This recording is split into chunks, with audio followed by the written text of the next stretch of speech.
Absolutely. I'm always the worst because I'll be sitting here, doing these interviews and the book be all the way over there instead of like having the actual copy, you know what I'm saying, of it. So like after I finish saying, I'm gonna go run it and get it so I can show the people. But it's called The Story of Amadeus and the beat goes on.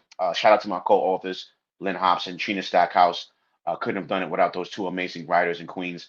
During the pandemic, man, it happened. It happened during the pandemic, when we all had to stay inside and stay home. It's something that I always wanted to do.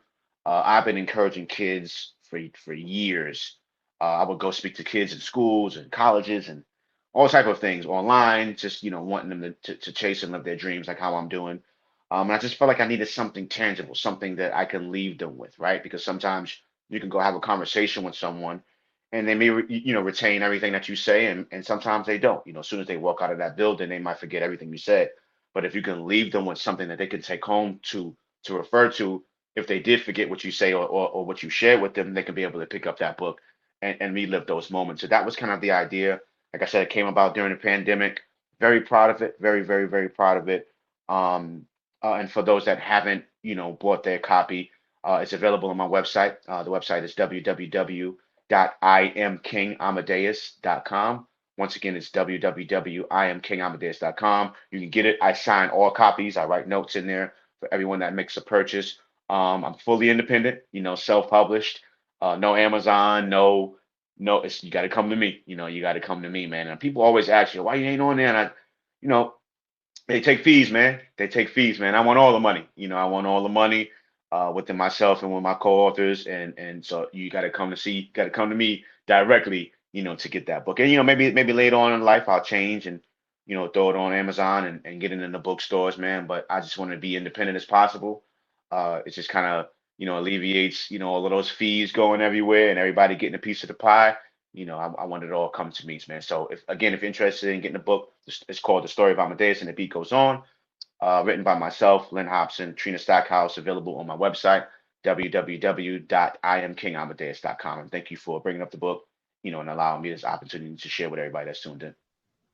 Yeah, man, that's amazing. I'm gonna have to check you out. And I appreciate you Sure. sharing that game as far as like you say, doing it independent.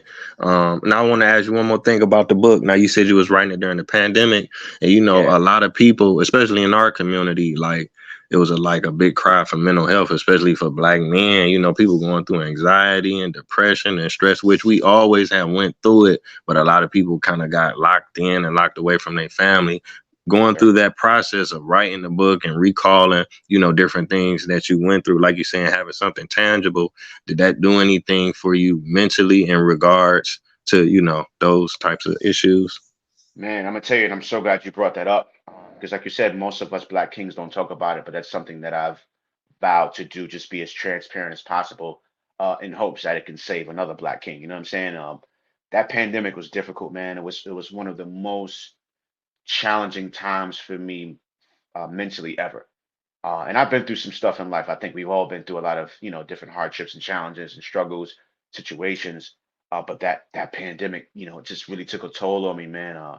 Lost some very close people to me. My bishop, my pastor, passed away during that time. My aunt passed away during that time. My uncle passed away during that time. And I just, kind of had to lean on writing the book as something to keep my mind occupied because I know a lot of good was going to come out of it.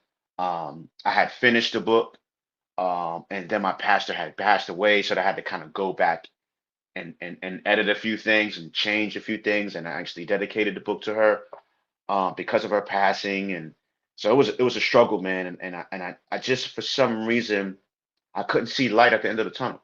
I'm a man of faith, a man of positive energy and love, and I would be online and doing IG lives and all of these different things and interviews and speaking life into everybody else, and then I would get off online and be one of the most saddest and you know miserable person ever. And I was like, I've never felt like that ever. And it was during the pandemic that I kind of went through those phases. And for those that are tuned in, man, prayer,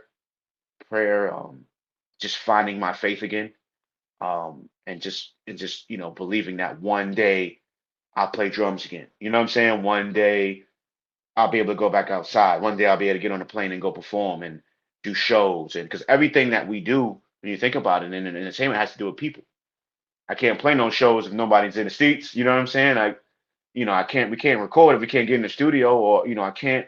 So it just took a lot away from me in regards to my love and my passion, and for us to be able to return back to normalcy, for me to get back out there on the road and tour and perform and excuse me, hit that stage again, and go to these schools and visit these schools, and give these kids copies of the book and sign it and share my story is a blessing, man. So for those that are challenged out there in life, whether it's whether it's women, children, just never give up, man.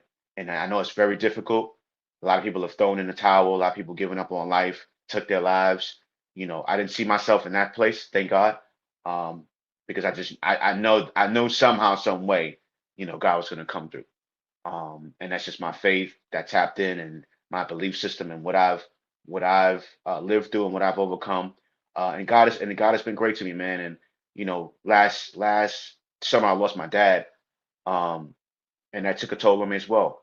So I returned to doing what I love to do. I was back performing, doing what I love, happy again, and then lost my father right in the heart of that, on my mom's birthday. You know what I'm saying? And it's crazy.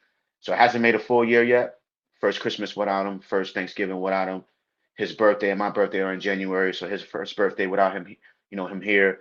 My first birthday without him here. Father's Day is coming up, and I'm pushing through, man, and I'm able to talk about it, and be strong and not fall apart. Have my moments, but um, without him is no me. And speaking at his funeral, and I know I'm going longer than expected, but I just want to be a blessing. Um, Speaking at his funeral, one of the things that I said was the legacy continues, right? Where I think about all of the things that he's taught me, all of the sacrifices that he's made for me to be where I'm at today, how I look like him, how I sound like him, how I walk like him, and all of these different things. And even though he's not here in the physical form, I see his face. I see his face. I see situations that come together. I see doors that are opened that I was never able to walk through, or to get open. And I know he's up there, on behalf of myself and my family, my siblings and my mom. And I know he's up there speaking to God, directly, you know what I'm saying, in regards to his kids and his family. Because I'm just seeing doors open, and I'm like, man, I've been trying to get that door open my whole career.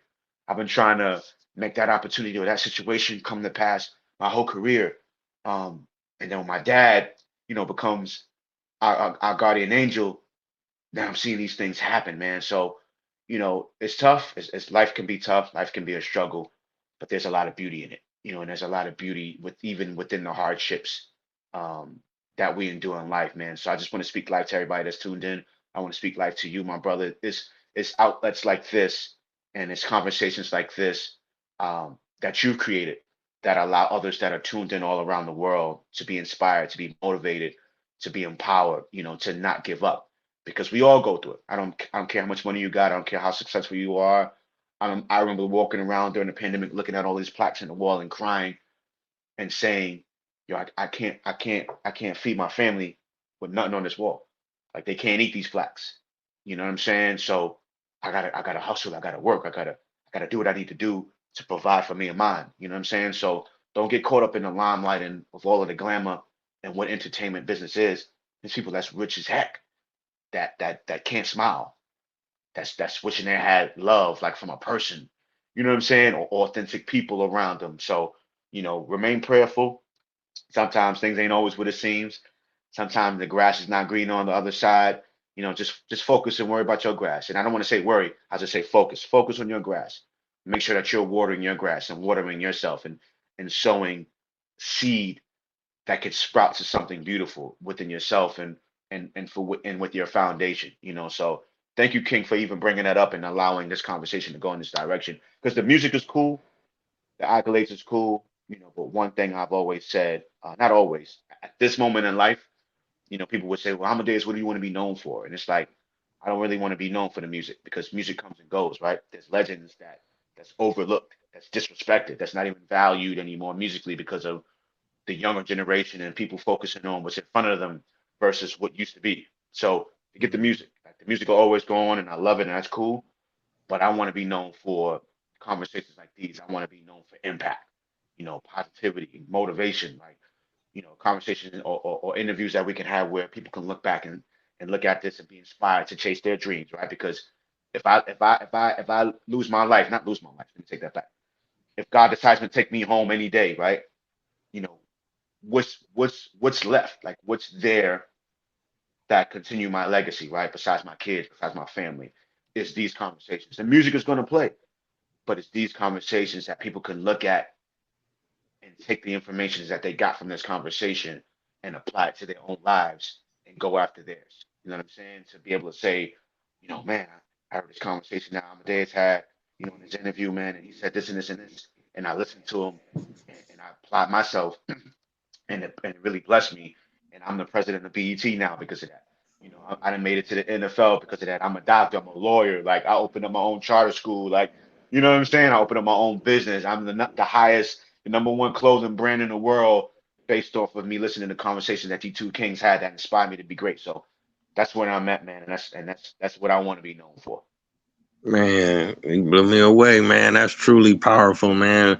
That's inspiring, and I gotta give you your flowers again, man. Keep doing what you're My brother. doing. Not only inspiring people through the music, but just living your life and being an example. You know what I'm saying, for the people who still trying to chase their dreams, and you still trying to chase yours because you got a Absolutely. long way ahead of you. You know what I'm Yes, saying? sir. Yes, sir. I Yes, want to sir. thank Thank the you, my viewers. brother. Oh yeah, no doubt, man. It's an honor, man. I want to thank the viewers, for tuning in. It's been a phenomenal episode of Taye Speaks. So until next time, family, peace. Blessings. My brother, salute, King.